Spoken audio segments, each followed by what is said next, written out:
Quase boa tarde.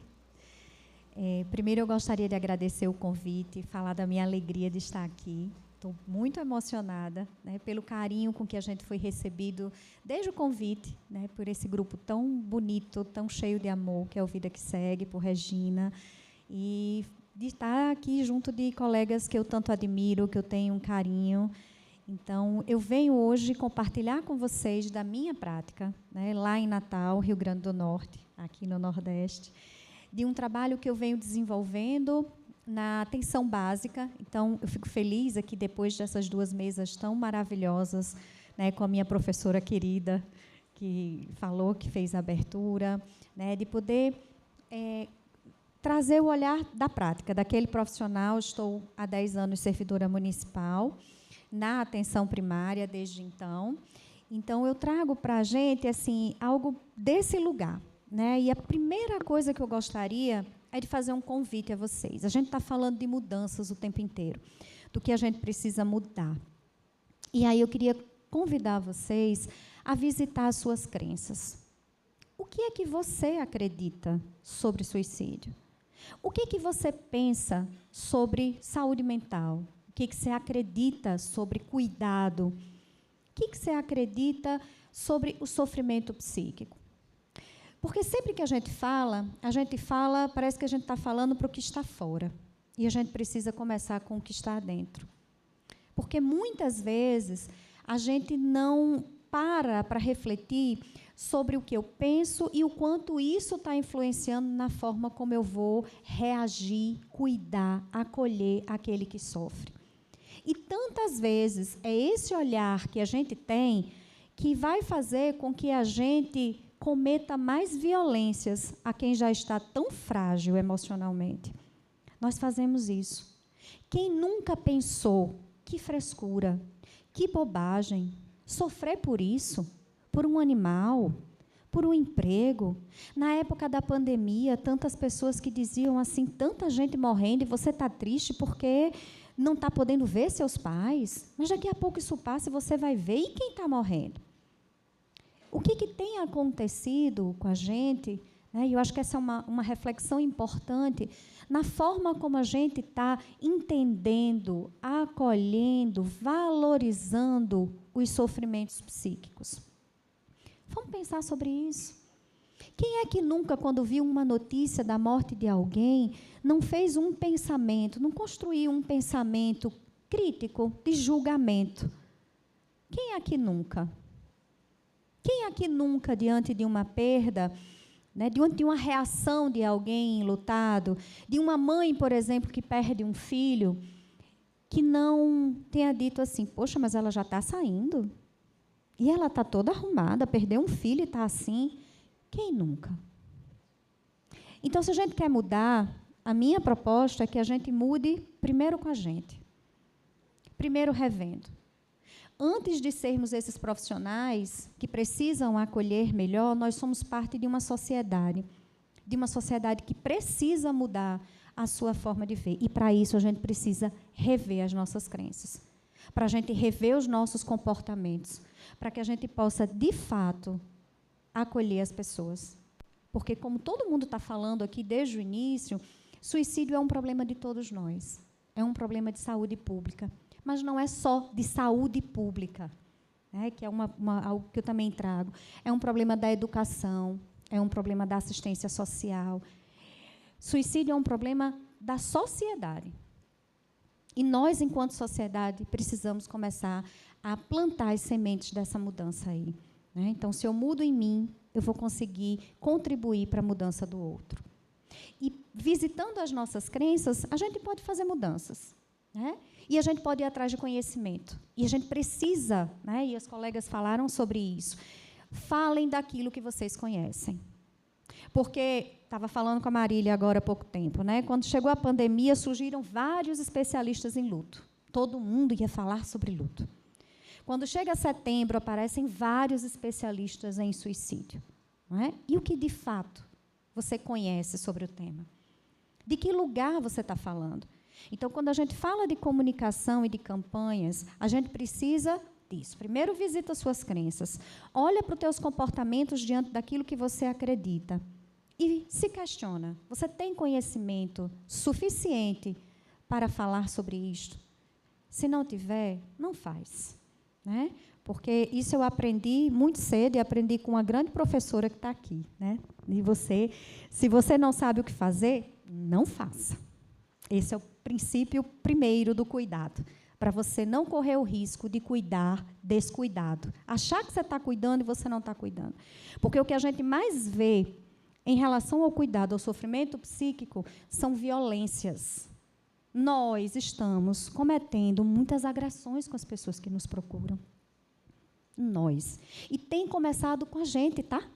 Nós, profissionais de saúde, pela falta da capacitação, pela falta do preparo. Então, para falar de suicídio é necessário conhecer e se apropriar do assunto. Façam isso. Se eu não sei, eu não vou falar. Busque saber. Quando a gente fala de comunicação, e a Raquel falou sobre isso, né, é impossível a gente não repetir algumas coisas. Primeiro, a gente pensar qual é a finalidade daquilo que você quer comunicar. É para quê? Né? Qual é a finalidade? Qual é o objetivo que você tem com esta fala? Com esta ou com aquilo que você vai comunicar? É para quem? É quando? Em que momento você vai falar sobre isso? Quando? Onde? Como? Princípios básicos de cuidado com a nossa comunicação.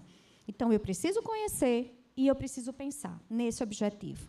Não se fala, né, do mesmo jeito para todo mundo é muita gente. Né?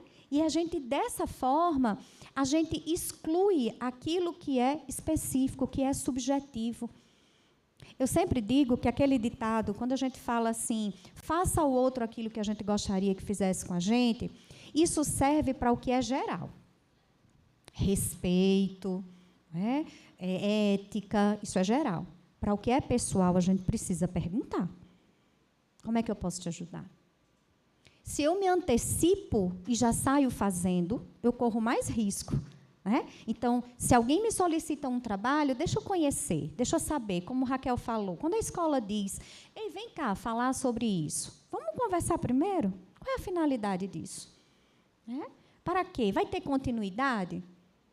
Eu sou da atenção primária, né, e eu fico meio apavorada quando chamam para fazer alguns trabalhos na comunidade, porque eu digo, poxa, a minha maior preocupação é ir e o depois. Porque quando a gente vai fazer uma ação na comunidade, gente, o que vem de gente, ei, eu queria tal coisa, ei, tem tal coisa, e a gente não dá conta de atender a demanda. E aí eu fico, poxa, aí vai surgir a demanda e a gente não vai conseguir dar o seguimento. O que a gente faz com isso? É super angustiante para a gente que está lá, porque vão bater na nossa porta. Porque a atenção primária é essa porta de entrada, é lá que se bate primeiro. Porque não precisa nem bater, é só entrar. Né? Então, como é difícil esse lugar, né, de você se dispor, mas não poder dar. E aí, será que vale a pena? E aí a gente precisa conversar muito sobre isso. Então, essa comunicação precisa ser cuidadosa, porque, como já foi dito, suicídio é multifatorial.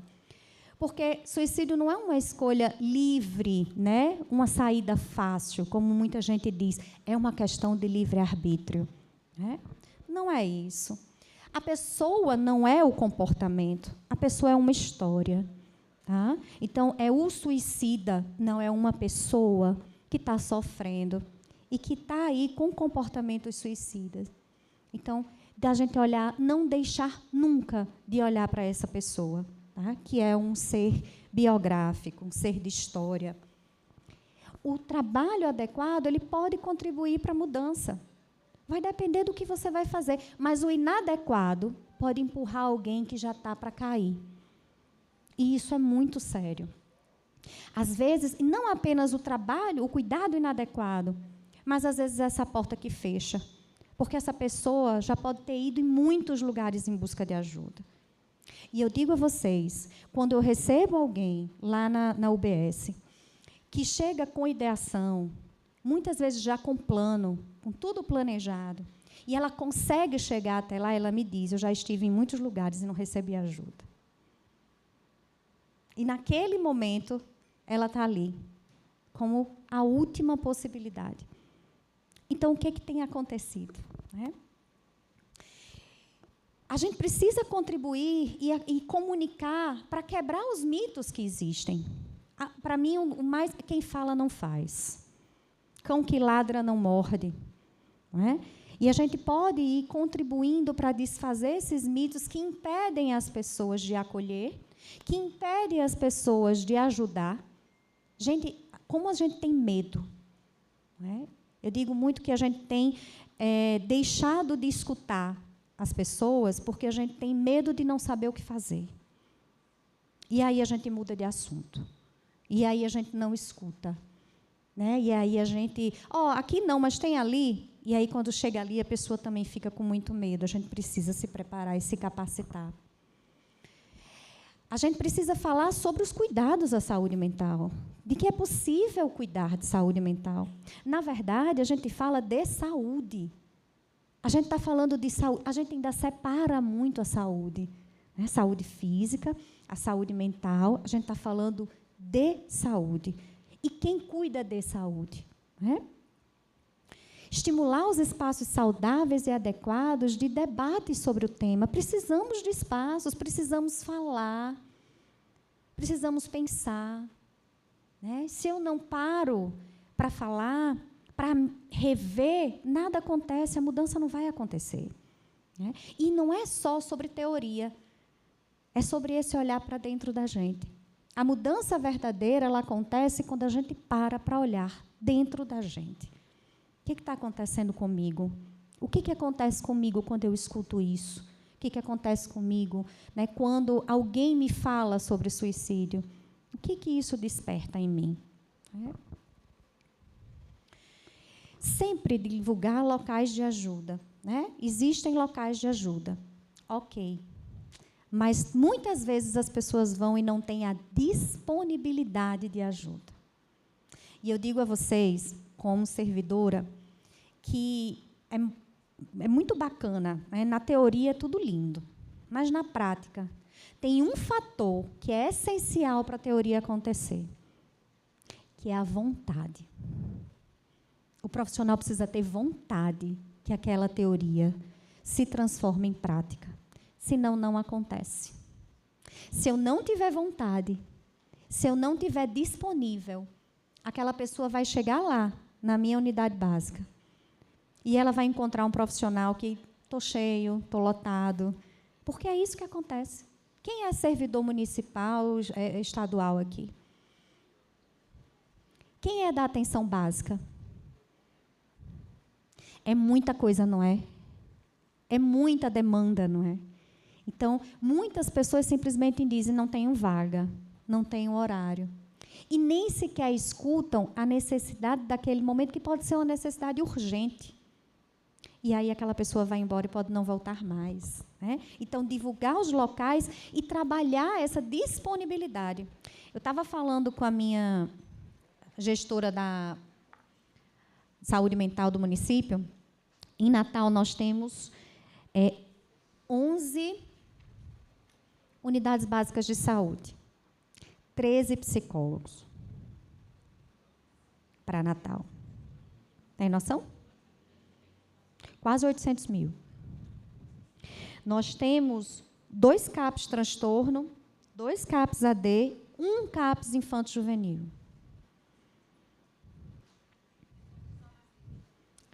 Hã? Pois é. Só que, em relação a esse grau de sofrimento, né, essa fila aí ela pode, né, ser para um outro lugar, que não para o atendimento. Né? Então, esses locais de ajuda, na minha concepção, tem sido o mais difícil. A gente divulga, está lá. Mas eles estão disponíveis? Estimular essa busca, que é essencial. Prevenir não é prever, né? A gente tem que ter muito cuidado com como a gente comunica, tá certo, gente? Porque o que eu percebo é que as campanhas, a forma como a gente comunica, ela tem sido estimulando culpa nos sobreviventes. Isso de você dizer assim, identifique sinais. É fácil identificar sinais? Sabe aquele ditado, o amor é cego? Não é? O amor é cego. É muito difícil acreditar que quem a gente ama, quem a gente cuidou, quem faz parte da nossa vida, aquele que a gente deu todo o nosso amor, que aquela pessoa pode se matar. Mesmo que ela diga, eu quero morrer, eu quero me matar. Não, o meu não. Isso não acontece comigo. A gente vai acionar, acessar defesas para não entrar em contato com uma realidade que é muito dura, que é a da nossa impotência. Uma outra coisa que eu digo muito em relação aos enlutados, acho que uma das grandes dores quando a gente perde alguém é quando a gente descobre que o nosso amor, ele não é capaz de proteger quem a gente ama de tudo. Porque a gente queria tanto, né? Eu amo você, eu cuido de você e nada de ruim vai acontecer com você. E aí, quando uma morte acontece, isso quebra, né? Ainda mais se for uma morte por suicídio. Que aí vem isso, onde foi que eu falhei? O meu amor falhou, o meu cuidado falhou, né? Então, cuidado com o que se fala, porque isso pode gerar mais culpa nas pessoas. Porque não existe um culpado para o suicídio, né? A gente precisa parar com essa ideia, por isso que essa história de cometer suicídio parece que a gente está falando de um crime, de algo que alguém está fazendo, e não é. Né? É alguém num sofrimento tão intenso que a morte se tornou uma única saída. Então, não é uma questão de culpados. E sim, suicídio é problema de todos. Não é apenas um problema de saúde pública. É de todos. É de uma sociedade. De uma sociedade que precisa mudar a sua forma de acolher o sofrimento. Então, a comunicação ela precisa ampliar o conhecimento sobre sofrimento psíquico. Sem isso, de um dorômetro, né, de uma escala de qual é o sofrimento maior ou menor, qual é o sofrimento que merece cuidado. Quando você recebe alguém, poxa, eu acabei de receber aqui uma mãe que perdeu um filho, e aí eu recebo agora, vem uma pessoa aqui porque perdeu um pet. E aí eu fico, por isso que eu digo para vocês, revisitem suas crenças. Porque se eu acho que esta perda é menor que esta outra, trabalhe com isso não, vou fazer outra coisa. Tá? Quem aqui acredita que a maior dor é de uma mãe que perde filho?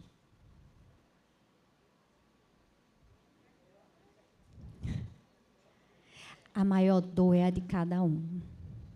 Não é? É a de cada pessoa, porque a gente sofre pelo que a gente perde. Pelo vínculo, pelo significado que a gente tem com aquilo que foi perdido. Então, na hora que nós, profissionais de saúde, a gente reproduz uma fala dessa, a gente está dizendo que a dor do outro é menor. E esse não é o nosso lugar. Né? Então, a gente precisa ter muito cuidado com isso que a gente fala sobre sofrimento. Então, ampliar esse conhecimento, reduzir o estigma sobre saúde mental. Ainda existe muito psicofobia, ainda existe muita resistência de buscar ajuda, porque o outro vai pensar que eu sou louco, né? Porque eu não quero tomar remédio, porque eu não quero ficar viciado, enfim. Né? Incentivar a busca de ajuda e sempre divulgar os locais de ajuda. Cuidado com a forma como é dito para não gerar mais culpa, eu já falei isso, né? Para familiares enlutados. Para não trazer essa sensação de fracasso e de falha, porque eu não vi, porque eu não fui capaz de identificar. Tá? Eu sou familiar, eu não sou um profissional de saúde. Né? Se você vai num profissional de saúde e ele não conseguiu aí fazer uma boa avaliação, porque ele não tinha competência para isso, é uma coisa. Não é? Mas você cobrar isso de um familiar, isso é uma outra agressão, isso é uma crueldade que nós fazemos. E quando eu digo nós, somos nós sociedade, somos nós profissionais de saúde. Por falas, por intervenções que a gente vai fazendo nesse acolhimento, que desperta no outro a sensação, eita, falhei, eu não vi o que deveria ser visto. Né? Não pode se restringir ao Setembro Amarelo, como Raquel falou. Né? A gente precisa pensar em como estimular o cuidado à saúde mental das pessoas todo o tempo. Todo ano. A gente está falando do suicídio, mas o que acontece antes do ato do suicídio? O que aconteceu com essa pessoa até chegar àquele momento? É sobre isso que a gente precisa falar também, tá? E fazer essa atenção às especificidades de cada público. Então, se eu estou numa escola, eu preciso de uma linguagem, eu preciso de uma forma. Se eu estou nos serviços de assistência social, eu também preciso. Eu trabalhei numa unidade de acolhimento institucional de 6 a 12 anos. E, na época que eu estava na chamada Unidade 2, a Unidade 3, que era de adolescentes, a partir de 12 anos, uma menina de 16 anos morreu por suicídio dentro da unidade, enforcada, né, com coisa de sutiã, uma coisa que tinha ali, simples. E, assim, como os profissionais estão despreparados? Porque a gente ainda pensa que isso só acontece em lugares específicos. Aqui não. Aqui a gente trabalha com assistência social. Aqui não vai acontecer. E acontece em todos os lugares. Então, e aí? Esses profissionais estão preparados? Como é que a gente vai falar sobre isso? Como é que a gente vai trabalhar a pós-venção com esses profissionais? Como é que a gente vai capacitar estes profissionais para trabalhar a prevenção com esses outros adolescentes? Como é que a gente faz isso? Então, o suicídio, ele fala sobre sofrimentos. E que sofrimentos são esses? E o que tem acontecido? Né? Pelo que a gente sofre? Né? E aí, sofrimento ainda visto como fracasso, como fraqueza, né? O sofrimento psíquico ainda muito desvalorizado, né? Cercado de julgamentos, de vergonha, de intolerância. É assim que a gente vê o sofrimento psíquico. A não ser que seja isso. Se fugir, aí é besteira. Aí é porque você é fraco. Né? O que a gente faz com os adolescentes? A gente sempre minimiza o sofrimento dos adolescentes, porque são adolescentes, porque estão na aborrecência. Né? E aí a gente não escuta. E aí a gente vai julgar. E aí a gente vai desvalorizar. E o que é que isso vai gerando? Porque para onde vai o sofrimento que não é cuidado? Será que ele desaparece simplesmente porque ninguém fez nada? Vai para algum lugar. E aí, gente, quando esse sofrimento não é cuidado, ele vai adoecer. Né? Ele pode nos adoecer. E aí a gente pode ter aí muitos adoecimentos psíquicos, trazendo mais sentimentos de vergonha, de preconceito, de medo, de julgamento. Aquela pessoa que está deprimida, ela é fraca. Aquela pessoa ansiosa, vixe, ela é porque não sabe lidar com as situações. Não é assim que a gente vai fazendo com as pessoas, com a gente? Porque se a gente fica triste, parece que está errado ficar triste. Né? Quando uma pessoa procura para um atendimento de luto, né? Doutora, é porque assim, ela está chorando muito. Aí você fala, mas era para ela estar como? Se nem perdendo alguém ela pode chorar, imagina pelo que ela pode chorar. Então, o que a gente está fazendo? Gente, é isso, o que nós estamos fazendo em relação aos nossos sofrimentos, aos sofrimentos do outro? Né? Porque esse sofrimento que começou lá, que pode adoecer, ele também pode matar. É isso, né? É esse caminho que pode ser percorrido. E de que saúde nós cuidamos? Da física? Né? Então, basta a gente ir para a academia, basta a gente se alimentar bem, não é? Ter um lazer, que vai ficar tudo bem, que está tudo bem. É isso? O que a gente está fazendo? E que cuidados, de fato, estão sendo oferecidos quando a gente fala desse outro sofrimento? Desse que não tem uma receita. Desse que não adianta a gente fazer uma prescrição e a pessoa vai sair dali, ótimo. Daquele que mexe com a nossa impotência como profissionais. Porque se você está com uma dor de cabeça, eu te passo uma dipirona, um paracetamol. E para os outros? para aquele que às vezes me silencia também como profissional. O que é que eu tenho feito? E o que isso tem gerado? Então, o cuidado à saúde mental envolve, né, não apenas um trabalho de um psicólogo, dos profissionais da área de saúde mental. Não é exclusividade do profissional de saúde mental. Tá? A gente precisa contribuir para mudanças de paradigma, para falar sobre saúde mental, para a gente permitir às pessoas que elas tenham fragilidades. Porque a gente diz assim, eu sou fraco porque eu estou assim. E aí eu sempre digo, nós somos fortes e frágeis. Nós não somos uma coisa ou outra. Ou nós somos fortes ou nós somos frágeis. E é muito importante que todos nós possamos conhecer as nossas forças e as nossas fragilidades. Que a gente possa permitir às pessoas que a gente ama também serem frágeis. Qual é o problema? Não é? Porque mexe com o que em mim? Com a minha impotência. Então, a gente precisa trabalhar mais espaços de psicoeducação em relação à saúde mental. E envolve todas as esferas sociais. Né? Não é apenas da saúde. A divulgação de possibilidades locais, a capacitação de profissionais para o acolhimento inicial e os possíveis encaminhamentos. Porque nem isso tem acontecido. Né? Porque, como isso é coisa de psicólogo, eu que sou enfermeira não posso falar, não posso ouvir. Eu que sou fisioterapeuta, não, eu vou chamar o psicólogo. E se a gente continuar dessa forma, onde é que a gente vai parar? Não é? Eu sou professora, eu não trabalho com isso. Eu escutei uma vez uma professora, tadinha, ela super angustiada, dizendo, eu estudei para ensinar sobre português. Aí vem uma criança para mim, falando que está sofrendo, que eu não sei o que fazer. Não me ensinaram. O sofrimento ele está em todos os lugares. E nós precisamos de profissionais que estejam minimamente capacitados para fazer esse acolhimento inicial e para saber para onde e para quem encaminhar.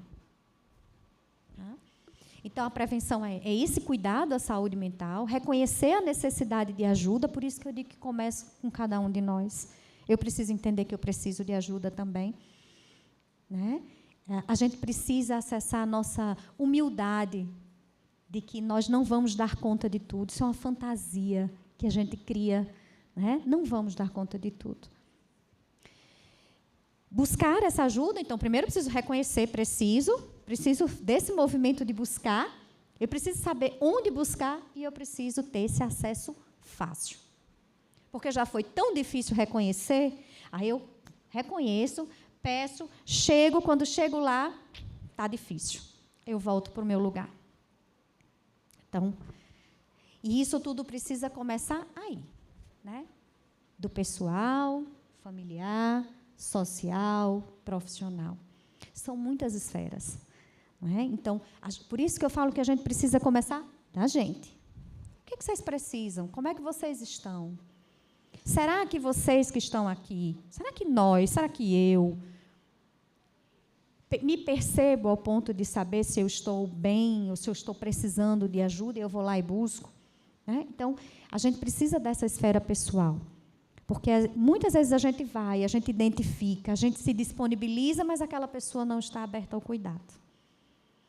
E aí nós profissionais, vamos ter que lidar com isso, como é difícil a gente querer tanto ajudar alguém e esse alguém falar, não, eu não quero. Aí a gente precisa cuidar da gente, né? Para lidar também, por isso que a gente também precisa ficar atento a como tudo repercute na gente. Então, a prevenção, na minha percepção, da minha prática, ainda está muito focada na crise.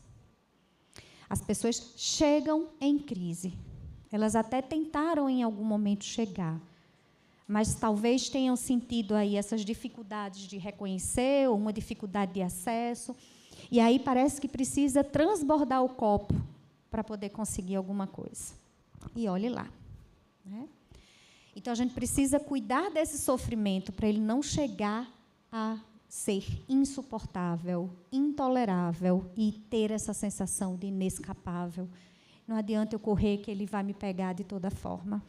Então, cuidando dele, ele não vai precisar chegar a isto, né? Então, ele precisa ser reconhecido, acolhido e cuidado. E aí, Raquel trouxe o SUS, né? E eu, como servidora, a gente tem um cuidado aí disponível para todos nós. O SUS é nosso, o serviço público é para todos nós. Todos nós, em algum momento, a gente vai utilizar esse serviço, seja para uma vacina, né? Eu nunca vou precisar do SUS, mas a vacina que você toma é lá do SUS, né?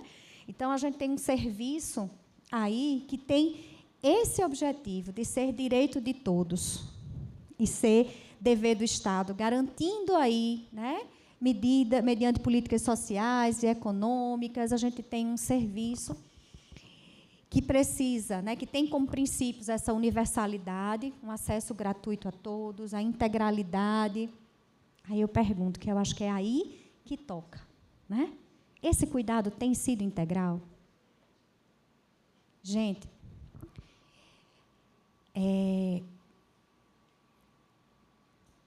na minha prática, vocês trouxeram aí a questão da integralidade. Como é difícil você dialogar com os colegas. Chega uma pessoa na minha sala, com pensamento, com plano, primeiro que não tem telefone funcionando nas unidades, tá? Concorda ou não concorda? Não tem telefone, né? Simples. Aí você pega seu celular. Aí você liga para o celular do colega, porque ele também não tem. É verdade ou mentira? Obrigada, ainda bem que tem gente aqui para desmentir. E aí você liga para o celular do colega, que vai ter a boa vontade de lhe atender, né? E aí você diz, colega, é o seguinte, colega do CAPS, seguinte, estou com um paciente assim, assim, e está com ideação, preciso, né, que ele seja atendido. O colega do CAPS faz assim. Milena, manda ele vir aqui de segunda a sexta, a partir das 7 horas, mas são só 5 fichas para ele passar por uma triagem. Vocês acreditam? Já passaram por isso? Não é assim? Aí você fala para o colega, você não entendeu, não? Deixa eu explicar de novo, né? Eu estou falando que ele precisa do atendimento. Ele já foi triado. Eu sou da atenção básica. Vamos conversar aqui um pouquinho? Não, mas aqui o funcionamento é assim. Como é que existe integração de cuidado? Como é que a gente pode oferecer aquilo que está proposto para ser oferecido? Que nós, da atenção básica, a gente tenha, né,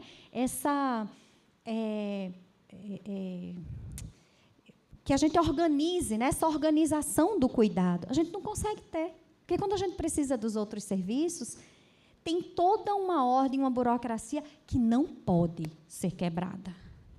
E olha que eu já falei com o gestor. Eu já tive situações de pessoas com ideação suicida, lá na atenção básica, que eu fiquei com a pessoa na sala, liguei para a gestão maior, consegui, porque não localizava ninguém, para conseguir um carro, porque a minha unidade básica não é saúde da família, eu não tenho um carro lá, nem todas as unidades têm, né? E aí a gestão conseguiu mandar um carro com um profissional para levar essa pessoa para a UPA. E que nós também só temos 4 UPAs, tá? E aí, quando chega na UPA, que eles foram treinados também para fazer esse atendimento, essa avaliação de risco, eles liberam. Liberam. Milena, mas eles liberam tendo encaminhado? Não. Eles liberam, eles fazem ali alguma coisa e liberam. Estamos funcionando assim. Quando a gente encaminha, a gente não consegue conversar. Quando a gente quer tentar facilitar, vem toda uma dificuldade. Então, a teoria é muito, muito bonita, mas a gente precisa transformá-la numa prática real, porque isso tem, matado muita gente. Tá? Então, a gente tem um serviço, a gente tem uma rede de atenção psicossocial, A gente tem vários serviços disponíveis, mas entre a gente não está conseguindo conversar. E, amigos, por isso que eu digo que começa da gente, eu volto lá para o início. Vamos desejar de verdade, vamos querer de verdade. Porque esse negócio da gente dizer assim, mas paga tão pouco, então sai, poxa. Você está lá, faz o trabalho direito. É muito sério o que a gente faz. Se eu for esperar para me pagar bem, para eu fazer o trabalho, eu estava comentando, um psicólogo, não sei aqui, tá? Um psicólogo, ele ganha 3 vezes menos que um médico. 3, 4, 5 vezes. E isso fala, sobre um valor que a gente ainda atribui muito mais à saúde física em relação à saúde mental, se a gente parar para pensar sobre isso. Desculpa, mas assim, eu trago uma prática, eu trago de um lugar, que eu estou lá, sentada, transformei minha sala. Na minha apresentação próxima, eu vou falar sobre um projeto que eu fiz para o município, que é o Centro de Referência em Luto, para o município de Natal. Então, hoje, na atenção básica, funciona o Centro de Referência em Luto, onde as pessoas vêm e terão a garantia de que serão atendidas. E eu consegui, pedindo uma parceria com o Ministério Público, uma salinha super aconchegante, com 2 poltroninhas, assim, custa nada. Porque as salas das unidades básicas, elas são salas de psicologia, são salas médicas. Elas têm um birô, não é verdade? A foto está na minha outra apresentação. Enfim, mas temos todos um serviço. Temos aí os serviços acontecendo. Vamos nos envolver mais para que a gente possa fazer tudo isso que está proposto acontecer. Eita, danado. E eu achei que nem ia falar tudo, tá?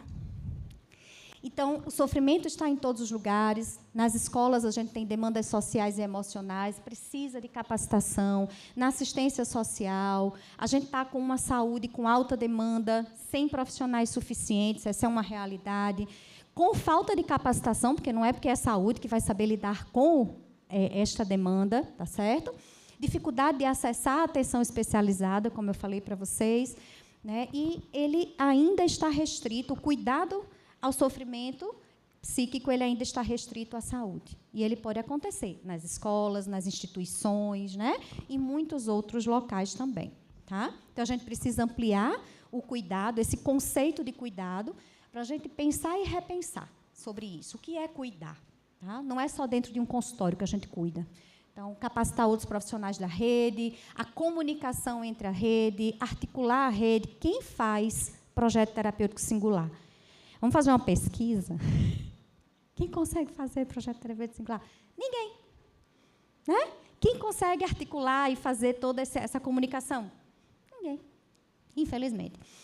A gente ainda precisa quebrar essa história de que suicídio é uma demanda da saúde, tá certo? É uma demanda da escola, da assistência social, de todos os outros atores aí da rede. Estratégias de intervenções de cuidado precisam ser feitas na rede. Tá? A gente precisa de planos de cuidado, que a gente possa realmente ter continuidade, dar continuidade, espaços de acolhimento imediato à crise, mas, sobretudo, a garantia de continuidade, que é o que muitas vezes não acontece. Tá certo? Possibilidade de cuidado. As unidades básicas de saúde, os centros de atenção psicossocial, as UPAs, as clínicas, escolas das universidades, são lugares gratuitos. Hoje, no Centro de Referência em Luto, lá de Natal, eu recebo pessoas que poderiam procurar outros serviços, mas conhecem o serviço e são atendidas. Isso tem feito muita diferença. Então, tem sido muito bom. E sempre o CVV como uma possibilidade aí de acesso a qualquer momento. Dá tempo? Dá não. Tinha um videozinho que depois, se vocês... Dá? Topa? É uns 5 minutinhos. Dá? Esse videozinho mostra do que a gente precisa aprender quando a gente fala sobre o cuidado ao sofrimento psíquico.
importante do campeonato.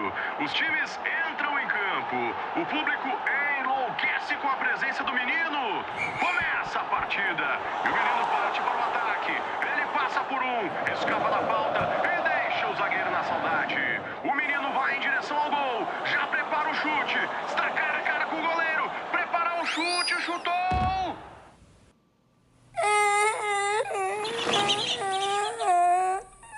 Menino, quantas vezes eu já falei pra você não jogar futebol dentro de casa? Agora engole esse choro. Engole esse choro, porque homem não chora. O menino já tinha escutado aquela frase antes, mas nunca tinha dado importância a ela até aquele momento. Tentou engolir saliva, engoliu em seco, tentava entender o que o pai quis dizer. Queria logo aprender esse tal de engolir o choro. Como ele gostava de deixar o pai orgulhoso, se esforçou, se concentrou e treinou até conseguir. O menino chorou só por dentro, sem ninguém saber. Desde o dia em que o pai o mandou engolir o choro, nada foi capaz de soltar as lágrimas daquele menino.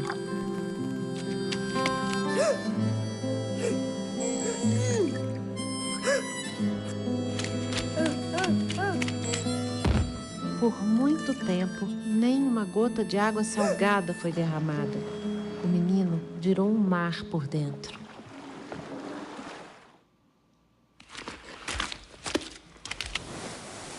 O mar do menino era barulhento. Menino, vem comer. Sua mãe pensava que aquele barulho era fome e tascava logo um lanche no menino. Ele engolia, como sempre, o lanche e o choro. O mar que ele trazia dentro de si era revolto e imenso.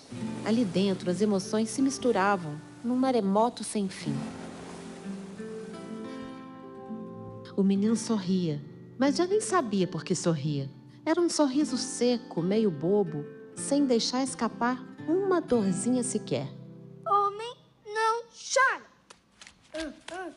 Atitudes assim faziam o menino engolir sentimentos que se afogavam no seu profundo mar de dentro. O que foi, maninho? A vovó que foi.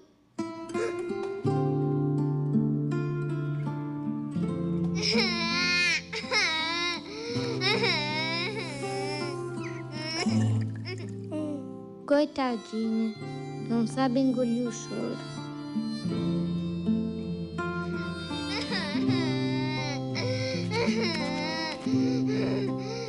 A irmãzinha do menino chorava muito. Chorava, esvaziava e depois ainda dizia: Como alivia. Parece que ela nem queria saber de engolir o choro. Deixava a dor entrar, deixava a dor sair. E assim, era uma menina feliz.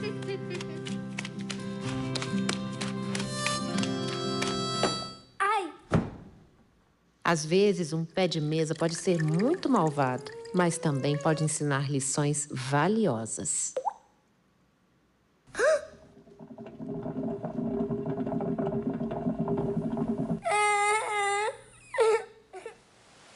E o menino chorou.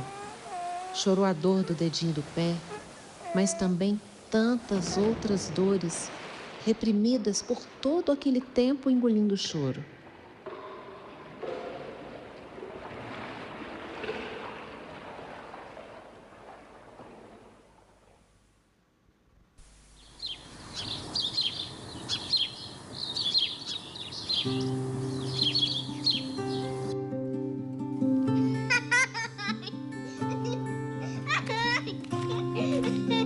Papai? O menino aprendeu muito com essa história de engolir o choro. E quando tem chance, ensina para quem precisa o que ele aprendeu. Pode chorar, papai. Vai te fazer bem.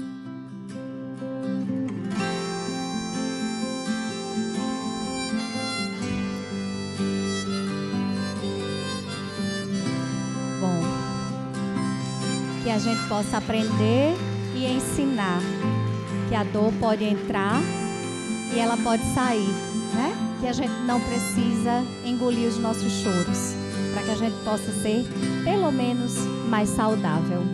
Obrigada, gente.